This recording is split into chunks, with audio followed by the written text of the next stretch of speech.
Welcome back. When you have completed your drafts, one of the things that you can do is you can actually place that draft inside of your follow-up series.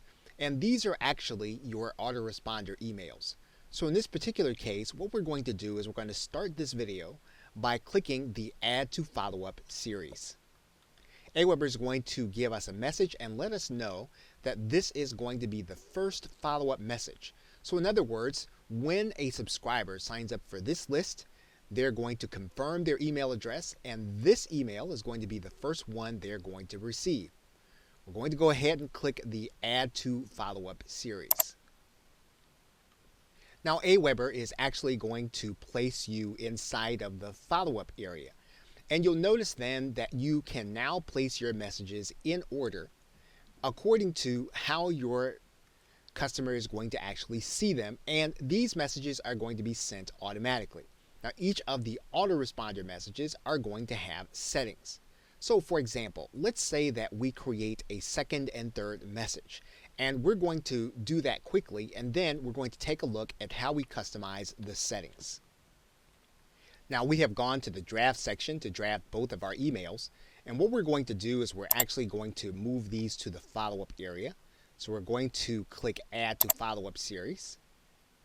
And what you're going to notice is with this email, follow-up number 2 comes one day after the previous one. We can actually customize this number.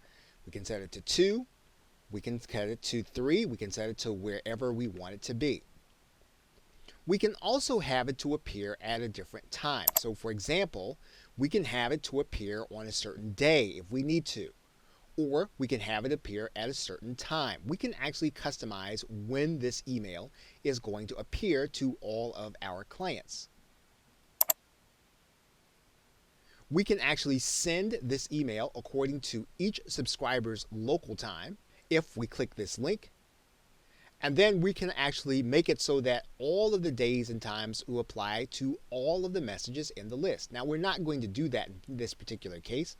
We're just going to add this to the follow-up series. Now we have 2 messages in our follow-up.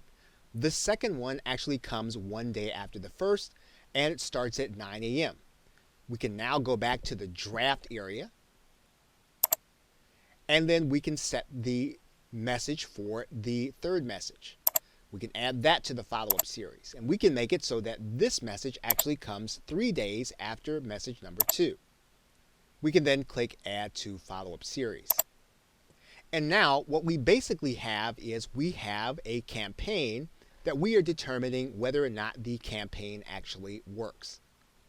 Now, once we have determined that this campaign is actually effective, one of the things that we can do is we can actually share this campaign. And we can do that by going to this campaign sharing link, and we can choose to share our follow-ups. We can choose to share our broadcasts, or we can choose to share our follow-ups and our broadcasts. Now, in this particular case, we are going to choose to share our follow-ups. So we're going to click Save. And when we do that, you'll notice that Aweber is going to give us a campaign code. That campaign code is now going to disappear, but that campaign code now appears in this area. What this means now is that we can actually share this campaign code with someone else who wants to use the same messages in their business. And they would do that by coming to their Aweber account and loading that campaign code in this space that says use a predefined campaign code. So the messages that we are creating right now are technically called autoresponders. They actually arrive into the email box of our client automatically when they sign up for our email marketing list. Now, these are different from broadcast emails.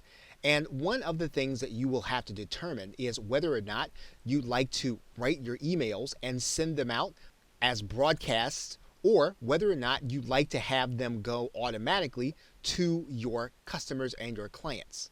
So what we're going to look at next is we're going to look at broadcast emails.